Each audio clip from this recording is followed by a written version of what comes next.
ನಮಸ್ಕಾರ ವೀಕ್ಷಕರೇ, ಕವರ್ ಸ್ಟೋರಿಗೆ ಸ್ವಾಗತ. ವಾಲ್ಮೀಕಿ ಹಗರಣ ರಾಜ್ಯ ಸರ್ಕಾರವನ್ನು ಅಲ್ಲಾಡಿಸ್ತಾ ಇದೆ. ಅದೇ ರೀತಿ ಮತ್ತೊಂದು ಹಗರಣ ಕೂಡ ರಾಜ್ಯ ಸರ್ಕಾರಕ್ಕೆ ತಲೆನೋವಾಗುವ ಎಲ್ಲ ಲಕ್ಷಣಗಳು ಕೂಡ ಕಾಣಿಸ್ತಾ ಇದೆ. ಕೋಮುಲ್ ಹಗರಣ. ಕೋಲಾರ ಚಿಕ್ಕಬಳ್ಳಾಪುರ ಹಾಲು ಉತ್ಪಾದಕರ ಒಕ್ಕೂಟದಲ್ಲಿ ನಡೆದಂತಹ ನೇಮಕಾತಿ ಹಗರಣ.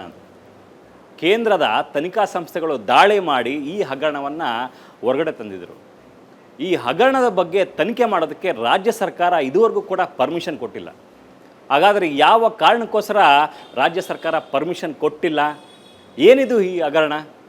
ಇದ್ರ ಬಗ್ಗೆ ಸಂಪೂರ್ಣ ಮಾಹಿತಿಯನ್ನು ಇವತ್ತಿನ ಕವರ್ ಸ್ಟೋರಿಯಲ್ಲಿ ಹೇಳ್ತೀವಿ. ಸಿದ್ದರಾಮಯ್ಯ ಸರ್ಕಾರಕ್ಕೆ ಹಗರಣಗಳ ಕಂಟಕ ಮುಗಿಯುವ ಲಕ್ಷಣ ಕಾಣಿಸ್ತಾ ಇಲ್ಲ.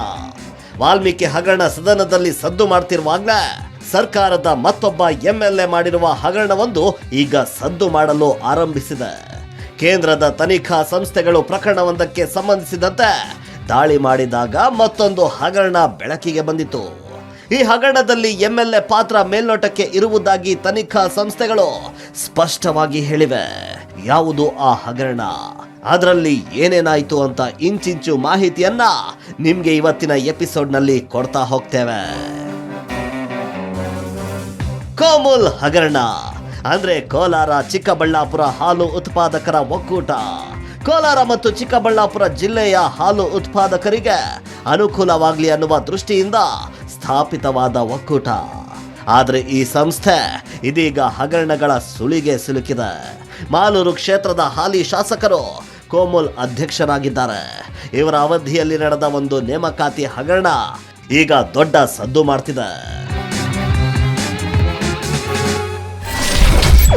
ಕೋಮುಲ್ ನೇಮಕಾತಿ ಹಗರಣ ಮತ್ತೆ ಸದ್ದು. ಕೋಮುಲ್ ಸಂಸ್ಥೆಯಲ್ಲಿ ಖಾಲಿ ಇದ್ದ 75 ಹುದ್ದೆಗಳಿಗೆ ನೇರ ನೇಮಕಾತಿ ಪ್ರಕ್ರಿಯೆ ಆರಂಭಿಸಿತ್ತು. ಸಾವಿರಾರು ಅಭ್ಯರ್ಥಿಗಳು ಅರ್ಜಿ ಹಾಕಿ ಕಷ್ಟಪಟ್ಟು ಅಭ್ಯಾಸ ಮಾಡಿ ಪರೀಕ್ಷೆ ಬರೆದಿದ್ರು. ನೇಮಕಾತಿಯ ಅಂತಿಮ ಪ್ರಕ್ರಿಯೆಯಾದ ಸಂದರ್ಶನಕ್ಕೂ ಬಂದಿದ್ರು. ಆದ್ರೆ ಸಂದರ್ಶನ ನಡೆಯುತ್ತಿರುವಾಗಲೇ ನೇಮಕಾತಿಯ ಅಂತಿಮ ಪಟ್ಟಿ ವೈರಲ್ ಆಗಿ ದೊಡ್ಡ ಸುದ್ದಿ ಕೂಡ ಆಗಿತ್ತು. ನೇಮಕಾತಿ ನಡೆಸಿದ್ದ ಆಡಳಿತ ಮಂಡಳಿ ಆ ನೇಮಕಾತಿಯ ಪಟ್ಟಿಗೂ ನಮ್ಮ ಆಯ್ಕೆ ಪಟ್ಟಿಗೂ ಯಾವುದೇ ಸಂಬಂಧ ಇಲ್ಲ ಅಂತ ಸ್ಪಷ್ಟೀಕರಣ ಕೂಡ ಕೊಟ್ಟಿತ್ತು. ಆದರೆ ಅದೇ ಪಟ್ಟಿಯಲ್ಲಿನ ಅಭ್ಯರ್ಥಿಗಳು ಅಂತಿಮವಾಗಿ ಆಯ್ಕೆಯಾಗಿ ತರಬೇತಿ ಪಡೆದು ಈಗ ಕೆಲಸ ಕೂಡ ಮಾಡ್ತಾ ಇದ್ದಾರೆ. ಈ ಹಗರಣ ಇದೀಗ ಮತ್ತೆ ಸದ್ದು ಮಾಡತೊಡಗಿದೆ.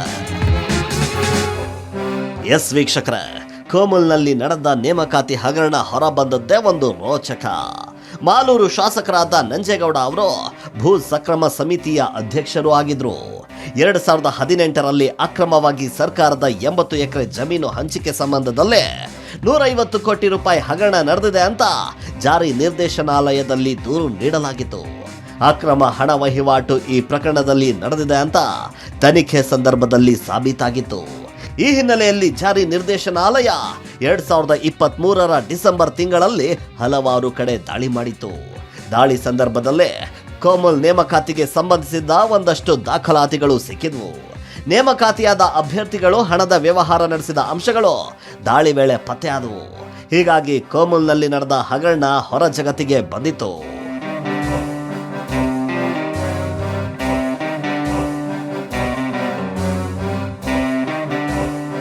ಯಾವುದೇ ಒಂದು ಹಗರಣ ನಡೆದ್ರೂ ಸರ್ಕಾರಗಳು ಅದರ ಪತ್ತೆಗೆ ಮುಂದಾಗೋದು ಸಹಜವಾದ ಪ್ರಕ್ರಿಯೆ.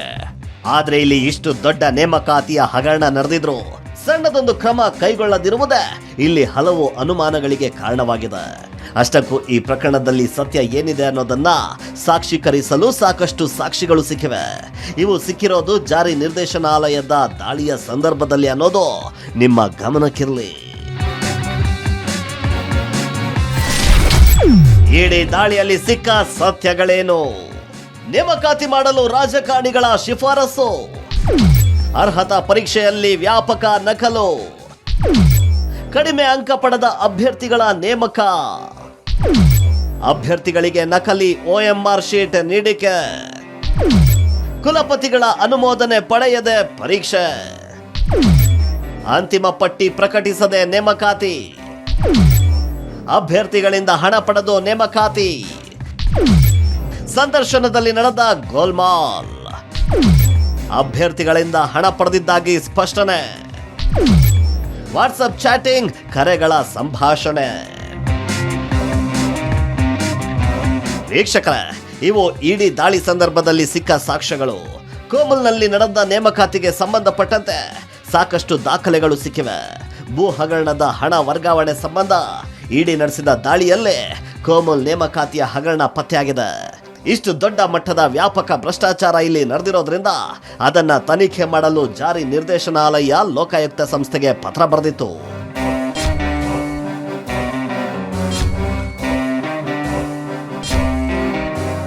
ಇಡಿ ದಾಳಿ ಸಂದರ್ಭದಲ್ಲಿ ಸಾಕಷ್ಟು ಮಾಹಿತಿಗಳು ಇಡಿ ಅಧಿಕಾರಿಗಳಿಗೆ ಸಿಗ್ತಾ ಹೋಗ್ತವೆ.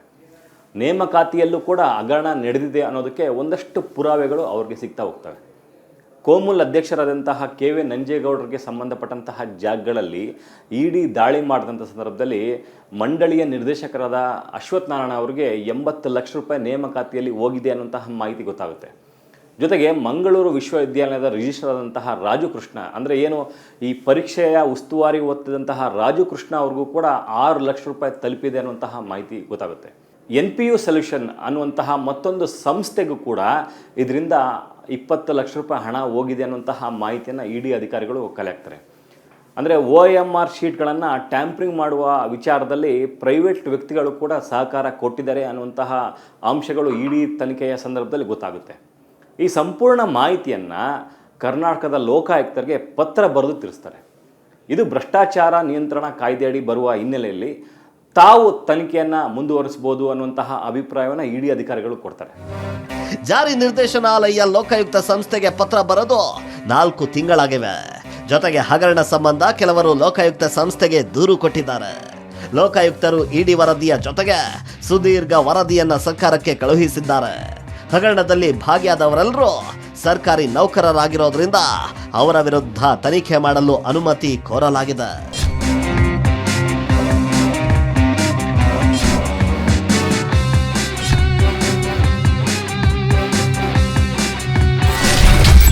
ಪೊಲೀಸ್ ಮಹಾನಿರ್ದೇಶಕರು, ಕರ್ನಾಟಕ ಲೋಕಾಯುಕ್ತ, ಬೆಂಗಳೂರು. ಜಾರಿ ನಿರ್ದೇಶನಾಲಯದ ತನಿಖೆಯಿಂದ ಕಂಡುಬಂದ ಅಂಶಗಳು.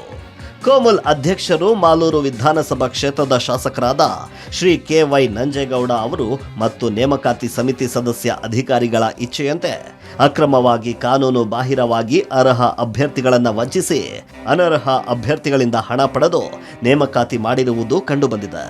ರಾಮಕೃಷ್ಣ ಕುಲಸಚಿವರು, ಮಂಗಳೂರು ವಿಶ್ವವಿದ್ಯಾಲಯ. ಹಣಕ್ಕಾಗಿ ಕೋಮಲ್ ಅಧ್ಯಕ್ಷರು ಶ್ರೀ KY ನಂಜೇಗೌಡ ಅವರ ಜೊತೆಗೂಡಿ ಪರೀಕ್ಷಾ ನಿಯಮಗಳನ್ನು ಗಾಳಿಗೆ ತೂರಿ ಅಕ್ರಮ ನಡೆಸಿ ಅನರ್ಹ ಅಭ್ಯರ್ಥಿಗಳನ್ನು ನೇಮಕಾತಿ ಮಾಡಿ ಅಕ್ರಮವೆಸಗಿರೋದು ಕಂಡುಬಂದಿರುತ್ತದೆ. ಮೇಲ್ಕಂಡ ವ್ಯಕ್ತಿಗಳು ಸಾರ್ವಜನಿಕ ನೌಕರರಾಗಿದ್ದು ಸದರಿಯವರ ವಿರುದ್ಧವಿರುವ ಆರೋಪಗಳನ್ನು ವಿಚಾರಣೆ ಮಾಡಲು ಭ್ರಷ್ಟಾಚಾರ ಪ್ರತಿಬಂಧಕ ಕಾಯ್ದೆ 1988 ರೀತಿಯ ಪೂರ್ವಾನುಮತಿ ಕೊಡಿಸಿಕೊಳ್ಳಲು ಮುಂದಿನ ಕ್ರಮಕ್ಕಾಗಿ ನಿವೇದಿಸಿಕೊಳ್ಳಲಾಗಿರುತ್ತೆ. BK ಉಮೇಶ್, ಪೊಲೀಸ್ ಅಧೀಕ್ಷಕರು, ಕರ್ನಾಟಕ ಲೋಕಾಯುಕ್ತ, ಕೋಲಾರ. ಸರ್ಕಾರಕ್ಕೆ ಲೋಕಾಯುಕ್ತ ಸಂಸ್ಥೆ ತನಿಖೆ ಮಾಡಲು ಅನುಮತಿ ಕೋರಿ ಹಲವು ತಿಂಗಳು ಕಳೆದಿವೆ. ಆದ್ರೂ ಅನುಮತಿ ಇನ್ನೂ ಬಂದಿಲ್ಲ. ಇದು ಹಲವು ಅನುಮಾನಗಳಿಗೆ ಕಾರಣವಾಗಿದೆ. ಹಗರಣದಲ್ಲಿ ಭಾಗಿಯಾದವರು ಯಾರ್ಯಾರು? KY ನಂಜೇಗೌಡ, ಕೋಮಲ್ ಅಧ್ಯಕ್ಷರು, ಹಾಲಿ ಶಾಸಕರು. ನಾಗರಾಜ್, ಮಂಡಳಿ ನಿರ್ದೇಶಕರು. ರಾಜು ಕೃಷ್ಣ, ಕುಲ ಸಚಿವರು, ಮಂಗಳೂರು ವಿಶ್ವವಿದ್ಯಾಲಯ.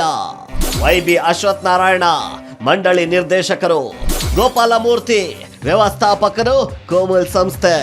BP ಸುರೇಶ್, ನೇಮಕಾತಿ ಮಂಡಳಿ ಸದಸ್ಯರು. ಲಿಂಗರಾಜು, ಅಪರ ನಿಬಂಧಕರು. ನಾಗೇಶ್, ವ್ಯವಸ್ಥಾಪಕ ಆಡಳಿತ ವಿಭಾಗ.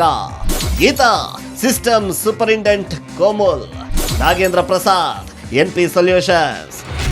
ಪರೀಕ್ಷೆಯನ್ನು ಕೂಡ ಇವರು ಸಮರ್ಪಕವಾಗಿ ನಡೆಸಿಲ್ಲ. ವಿಶ್ವವಿದ್ಯಾಲಯದ ಒಂದಷ್ಟು ಗೈಡ್ಲೈನ್ಗಳನ್ನು ಕೂಡ ಇಲ್ಲಿ ಫಾಲೋ ಮಾಡಿಲ್ಲ. ಪರೀಕ್ಷೆಯಲ್ಲಿ ಭಾಗಿಯಾದಂತಹ ಅಭ್ಯರ್ಥಿಗಳಿಗೆ ಕೆಲವರಿಗೆ ನಕಲಿ OMR ಶೀಟ್ಗಳನ್ನು ಕೂಡ ಕೊಟ್ಟಿದ್ದಾರೆ. ಪರೀಕ್ಷೆ ಮುಗಿದ ಬಳಿಕ ಆ ಜಾಗದಲ್ಲಿ ಒರಿಜಿನಲ್ OMR ಶೀಟ್ಗಳನ್ನು ಇಟ್ಟಿದ್ದಾರೆ. ಒಂದಷ್ಟು ಮಂದಿಯಿಂದ ಹಣವನ್ನು ಕೂಡ ಪಡ್ಕೊಂಡಿದ್ದಾರೆ. ಜಾಸ್ತಿ ಅಂಕ ಬಂದಂತಹ ಅಭ್ಯರ್ಥಿಗಳಿಗೆ ಕಮ್ಮಿ ಅಂಕ ಕೊಡುವಂತಹ ಪ್ರಕ್ರಿಯೆ ಕೂಡ ನಡೆದಿದೆ. ಕಮ್ಮಿ ಪಡೆದಂತಹ ಅಭ್ಯರ್ಥಿಗಳಿಗೆ ಹೆಚ್ಚು ಅಂಕ ಕೊಡುವಂತಹ ಪ್ರಕ್ರಿಯೆಯನ್ನು ಕೂಡ ನಡೆಸಿದ್ದಾರೆ.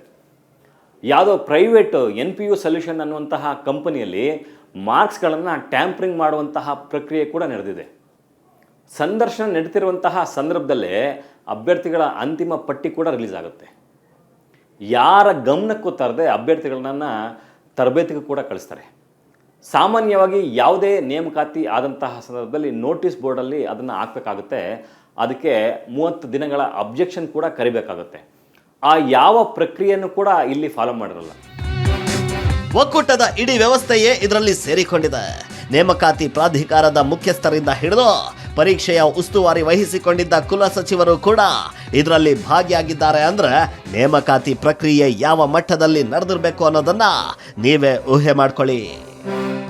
ಕೋಮುಲ್ ನೇಮಕಾತಿಯಲ್ಲಿ ಹಗರಣ ಆಗಿದೆ ಅಂತೇಳಿ ಇಡಿ ಅಧಿಕಾರಿಗಳು ತುಂಬ ಸ್ಪಷ್ಟವಾಗಿ ಹೇಳ್ತಾ ಇದ್ದಾರೆ. ಹಾಗಾದರೆ ಕೋಮುಲ್ ಅಧ್ಯಕ್ಷರು ಸೇರಿ ಇದರಲ್ಲಿ ಯಾರ್ಯಾರ ಪಾತ್ರ ಏನು ಅಂತ ಹೇಳ್ತೀವಿ ಸಣ್ಣದೊಂದು ಬ್ರೇಕ್ ನಂತರ.